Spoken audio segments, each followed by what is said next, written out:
सभी दर्शकों को प्यार भरा नमस्कार। साथियों, आप देख रहे हैं बीपी न्यूज, देश का सच दिखाते हैं।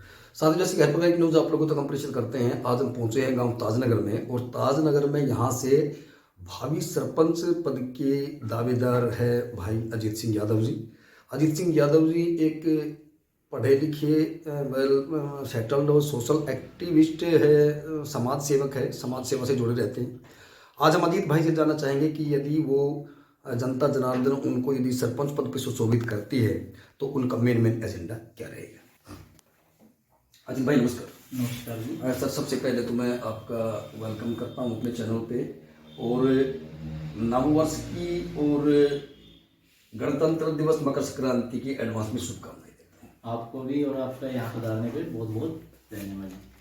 तो अजीत जी, आपका स्वागत। समाज सेवा से आप पहले से जुड़े हुए हैं, अभी सरपंच पद की आप दावेदारी कर रहे हैं और दावेदार हैं।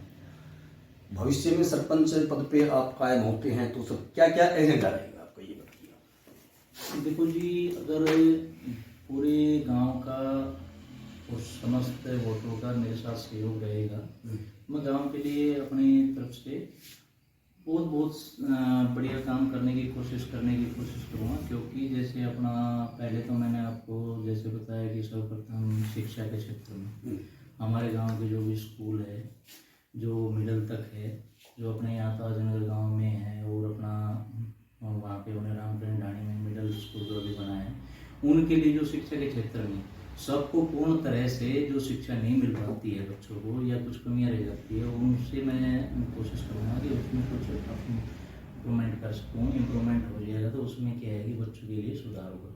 क्योंकि कल के जैसे अभी अपने बच्चे हैं, उनको बैठने की या वैसे इस तरह की सुविधाएँ नहीं मिलती है, पूरा सहयोग नहीं मिल पाता है गाँव की तरफ से, उसकी मैं कोशिश करूँगा जी। सबसे पहले तो कि जैसे कमरे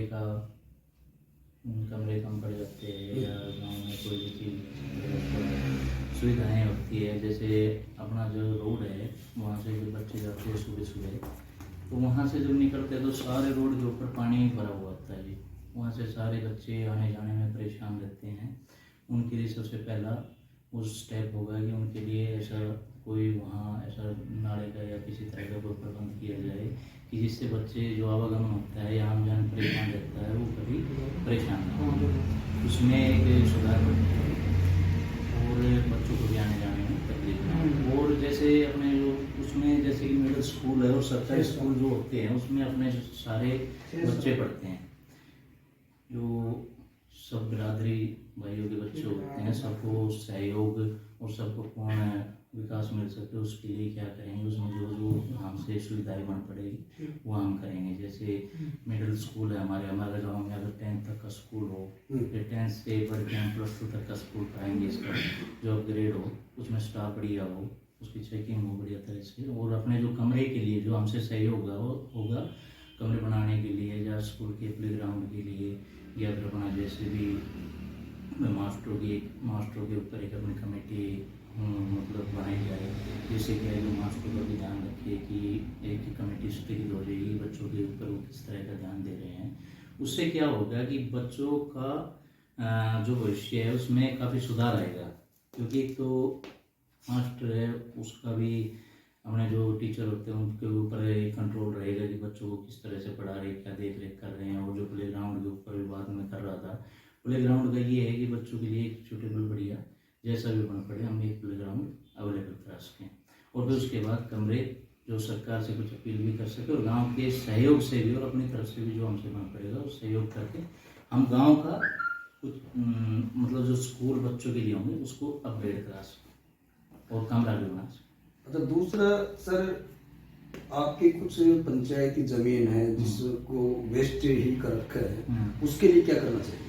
देखो, जो उसके लिए क्या करेंगे, गाँव की पंचायत होती है, उसमें सबका सहयोग बैठ के उनसे डिस्कस करके, मेरा तो ये विचार है जो हमारी पंचायती ज़मीन जो खराब हो रखी है उसके लिए क्या करेंगे, जो कुछ उसमें सबका सहयोग हुआ और सबका समर्थन हुआ, तो उसमें क्या करेंगे, सारी पंचायती ज़मीन को बढ़िया तरह से उसको बाउंड्री करा के, उसमें कुछ बोरवेल वगैरह करा के, उसकी नापातोली करा के, उसमें कुछ ट्यूबवेल डाल देंगे, जिससे क्या है कुछ ज़मीन अपनी सिंचाई योग्य बन जाएगी। और जो गाँव और एक एक हिसाब से उसको एक पट्टे पे देते हैं। तो उसमें क्या होगा कि जो उसमें से अमाउंट आएगा उसके गांव के सहयोग के लिए, विकास के लिए जो भी कार्य होगा वो करेंगे। और दूसरा सर, अभी मोदी सरकार ने एक अहम फैसला लिया अपनी सरकार में, धारा 370 को खत्म किया या महिलाओं को 50% आरक्षण प्रोवाइड किया। क्या कहना चाहेंगे इस पे?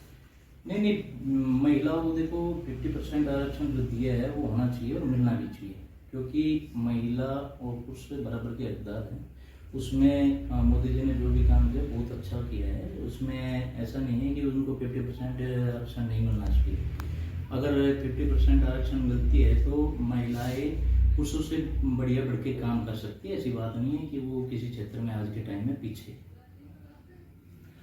एक मेरा अंतिम क्वेश्चन है आपसे सर, आप भी यूथ है, दोस्तों चौटाला जी ने 75% आरक्षण युवाओं को हरियाणा के अंदर रोजगार प्रोवाइड करने के लिए किया। यदि वो इम्प्लीमेंट हो जाता है तो इस पे जो युवाओं के अंदर कुछ करप्शन की रेखाएं बढ़ रही है, उस पर कुछ अंकुश लगेगा? बिल्कुल लगेगा जी। अगर मान लो जैसे दुष्यंत चौटाला जी जैसे है, अगर उसको एक अपने क्षेत्र के लिए प्रेफरेंस ना दे के पूरे सारे क्षेत्र के लिए, अगर वो चाहते हैं कि सारे 75 का जो आरक्षण वो दे रहे हैं पूरे 75% वो अपने पूरे क्षेत्र के लिए उसमें आरक्षण वो बढ़ना चाहिए और उसी हिसाब से सबको पूर्ण सहयोग मिलना चाहिए। और सबके बच्चे चाहे वो किसी के लिए किसी क्षेत्र में उसको सब बराबर मतलब अपना रोजगार देना चाहिए और फिर इसके लिए बहुत बढ़िया काम होगा। तो देखिए, ये थे हमारे साथ में भाई अजीत सिंह यादव जी, और अजीत सिंह यादव जी ने अपना एक एजेंडा साफ रखा है। यदि ये सरपंच पद पे कायम होते हैं तो गांव में एक विकास की झड़ी लगाएंगे। आपका बहुत बहुत धन्यवाद, आप हमारे साथ में जुड़े। आज तक के लिए केवल इतना ही। बढ़ते कदम सच्चाई कलम, क्योंकि देश का सच दिखाते हैं हम। मेरे सहयोगी सदी सलाह भारती के साथ प्रेम कर बहुत हरियाणा। ताजनगर गांव की जब हम बात करें तो गांव के अंदर गलियों की जो व्यवस्था है उसको लेकर के आज हम भावी सरपंच भाई अजीत सिंह यादव जी से बातचीत करेंगे। उन्हीं के साथ में भाई अशोक कुमार जी बताएंगे कि यदि भाई अजीत जी यदि सरपंच पद पर सुशोभित होते हैं तो इसमें क्या क्या सुधार किए जाएंगे। अशोक भाई कैसे हैं? नमस्कार। नमस्कार। अशोक जी, क्या कहना चाहेंगे आप, यदि भाई सरपंच पद पर जैसे सुशोभित होते हैं तो गांव की गलियों के लिए क्या करना चाहिए? मैं पहले तो आपके न्यूज चैनल को आभार व्यक्त करूंगा कि आप हमारे इस न्यूज को खबर लेने के लिए हमारे पास पहुंचे, और साथ साथ हमारे सरपंच साहब भाई अजीत सिंह यादव जी को, अगर हमारा रास्ता का समस्या दूर होता है या सारी चीजें जो हमारी नीड है, बेसिक नीड है जो बच्चों के लिए है, हमारे प्रवासी मजदूर जो यहाँ आकर के गांव में बसे हैं, जमीन लेकर के अपना उन्होंने जिंदगी की गाड़ी कमाई लगा करके जो है अपना मकान बनाया है रहने के लिए, उनको आने जाने के लिए रास्ता की समस्या होती है। जो एक तो रिक्वेस्ट है कि उधर से रास्ता खोल दी जाए। अगर सरपंच साहब से रिक्वेस्ट करी थी मैंने, बोले कि अगर हम सत्ते में आते हैं तो जरूर हम आपका ये समस्या को समाधान करेंगे।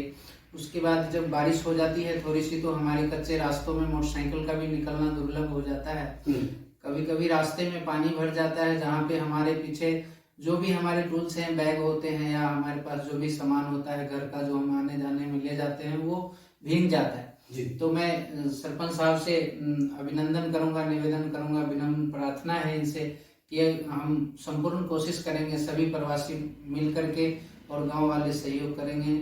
मैंने इनसे काफी दिनों से टच में हूं और जब से हमारी इनसे मुलाकात हुई है बहुत अच्छा नेचर है इनका, समाज सेवी हैं और सभी को हेल्प करते हैं। शिक्षा के फील्ड में एजुकेशन सिस्टम को बुलंद करने वाले हैं। ये ताजनगर के अंदर जो भी आवागमन की जो समस्या है, पानी की जो समस्या है, जैसे बाबा मनसाराम मंदिर के पास अभी थोड़ी सी बारिश होती है तो पानी का जमाव इतना ज्यादा हो जाता है कि वहां पर में गाड़ी तो छोड़िए आदमी का पैदल निकलना मुश्किल हो जाता है। तो इनका मिशन है कि जब ये सत्ता में आएंगे तो वेयर हाउस से लेकर के अधिकारी से लेकर के सभी मैनेजमेंट को ये फोकस करके ये समस्या को जल्दी निपटान करेंगे।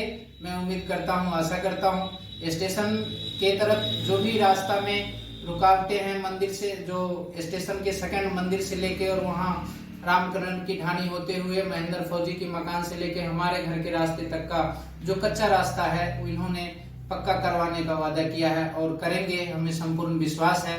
तो हम सभी जनता जनार्दन से, सभी भाइयों से अभिनंदन करते हैं कि भाई अजीत जी को ही सत्ता में लाएं और इन्हें ही भावी सरपंच बनाएं।